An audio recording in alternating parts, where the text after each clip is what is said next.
नमस्कार प्यारे बच्चों। आज हम रविंद्रनाथ टैगोर द्वारा रचित द लास्ट बार्गेन पोएम को डिस्कस करेंगे। So let's begin. Come and hire me, I cried, while in the morning I was walking on the stone paved road. यहाँ पोएट सुबह सुबह काम की तलाश में घर से निकलता है और वो पत्थरों से बने हुए रास्ते पर चलते हुए लोगों से कहता है कि वो आएं और मुझे काम दें। Sword in the hand, the king came in his chariot. He held my hand and said, I will hire you with my power.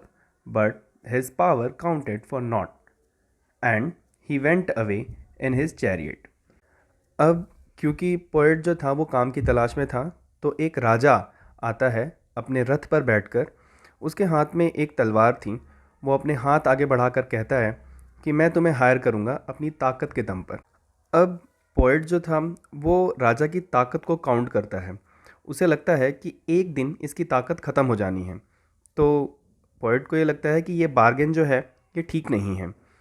यहाँ इस पोएम की ख़ास बात यह है कि जो पोएट है वो काम की तलाश में निकला तो है, लेकिन वो सौदेबाजी इस तरह की चाहता है कि उसकी फ्रीडम किसी भी तरह से वॉयलेट ना हो। मतलब यहाँ पर यह है कि वो काम तो करना चाहता है, लेकिन उसकी स्वतंत्रता कहीं से भी बाधित नहीं होनी चाहिए।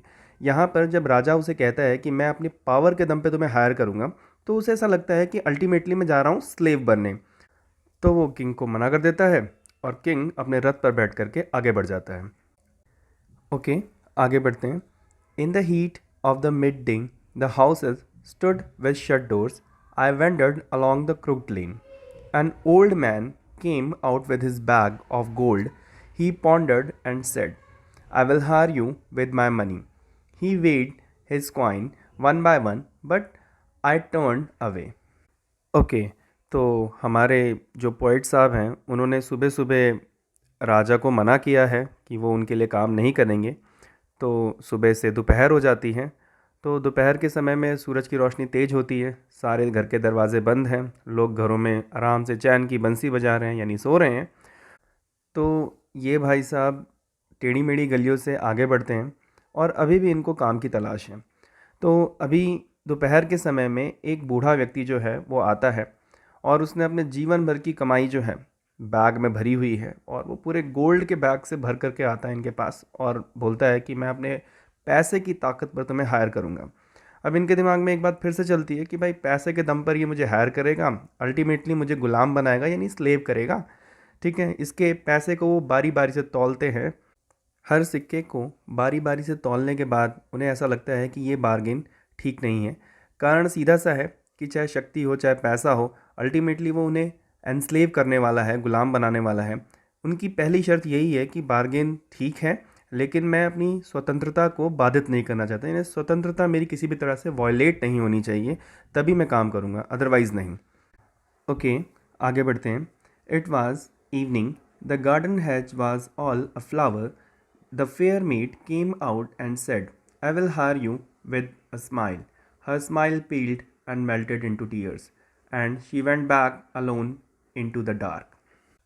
अब सुबह से दोपहर हो गई है, दोपहर से शाम हो गई है और शाम के समय ये एक गार्डन के पास खड़े हैं। अभी भी इनकी यही इच्छा है कि कोई ना कोई आएगा और इनको काम के लिए हायर करेगा। गार्डन की खास बात यहाँ पर यह है कि वो क्यारियों से सजा हुआ है और यहाँ पर क्यारियाँ जो हैं वो फूलों से लदी हुई हैं।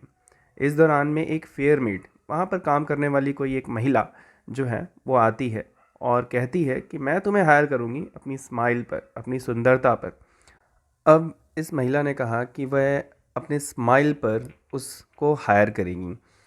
अब जो व्यक्ति पैसे पे हायर नहीं हुआ, ताकत पे हायर नहीं हुआ, वो स्माइल पे हायर होने वाला है। वाह, बहुत बढ़िया। तो इसको ये अच्छे से मालूम है कि जो स्माइल है, जो मुस्कुराहट है, वो सत्य को दबा नहीं सकती। और सत्य तो भाई यही है कि जो भी व्यक्ति किसी दूसरे के लिए काम करता है तो नॉर्मल सी बात है कि वो अपनी स्वतंत्रता को गिरवी रख कर ही वो काम करेगा। और भाई साहब की पहली शर्त यही है कि मेरी स्वतंत्रता वायलेट नहीं होनी चाहिए। तो ये सुन करके बेसिकली उसकी स्माइल जो है वो फीकी पड़ जाती है और आंसुओं में बदल जाती है। आफ्टरवर्ड वो अपने रास्ते अंधेरे में चली जाती है।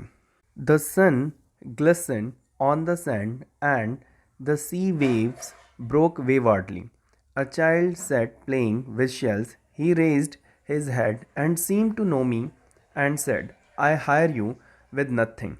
From henceforward, that bargain stuck in child's play made me a free man. अब सुबह से शाम हो जाती है और अभी भी उनको काम नहीं मिला है। भाई साहब काम की तलाश में भी निकले थे, लेकिन अब लगभग सूरज अस्त होने वाला था। यहाँ पर ये खड़े हैं समुद्र किनारे, जहाँ पर समुद्र की लहरें आ रही हैं और जा रही हैं। सूरज की संतरी रोशनी जो है वो धरा पर पड़ रही है। इस समुद्र किनारे एक बच्चा खेल रहा है समुद्री पत्थरों से। वो अपना सर उठा कर के उनकी तरफ देखता है। ऐसा लगता है कि वो बच्चा इनको जानता है, हो सकता है कि इनका बच्चा हो। वो अपना हाथ उठा कर के कहता है कि मैं तुम्हें हायर करूँगा, यानी मैं तुम्हें काम पे रखूँगा बिना कुछ दिए, नथिंग पे, बिना कुछ दिए वो उसे काम पे हायर करेगा। और उसके बाद से उन्हें ये लगता है कि हाँ, ये बार्गेन अच्छा है। इसके बाद भाई साहब बच्चे के साथ में खेलते रहते हैं और इसके बाद ही वो एक स्वतंत्र व्यक्ति बनते हैं। अब इस पोएम का एसेट समझते हैं, जो कि mister Rabindranath Tagore the Nobel prize winner ने लिखी है। हमारा पोएट ना तो किंग से हायर होता है उसकी शक्ति को देख करके, ना उस ओल्ड मैन से हायर होता है उसके पैसे को देख करके, ना उस फेयर मेड से हायर होता है उसकी सुंदरता, उसकी स्माइल को देख करके। प्रॉब्लम यहाँ पर ये है कि ये तीनों चीज़ें जो हैं वो क्षणभंगुर हैं। इनकी कीमत जो है वो एक समय पर ख़त्म होने वाली है।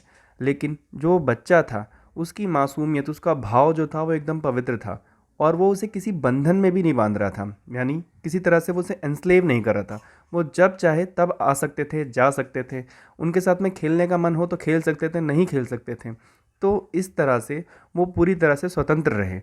तो इस कारण से ये जो बार्गेन था वो उस बच्चे के साथ में एकदम परफेक्ट था, क्योंकि वो उनकी इस शर्त को भी पूरा करता था कि मैं जिस भी बार्गेन में, यानी जिस भी सौदे में रहूँगा, मैं जिसके यहाँ पे भी काम करूँगा, वो मुझे किसी भी तरीके से बांधे ना, मुझे एनस्लेव ना करें। यहाँ ये पोएम ख़त्म होती है, जो कि मिस्टर रविंद्रनाथ टैगोर ने लिखी है। अगर आपको ये पोएम पसंद आई, अच्छी लगी और समझ आई, तो आप हमारे चैनल को लाइक कीजिए, सब्सक्राइब कीजिए और हाँ, ये यूज़फुल इन्फॉर्मेशंस अपने मित्रों के साथ में भी शेयर करें। This is Anil Kumar signing off. Bye bye.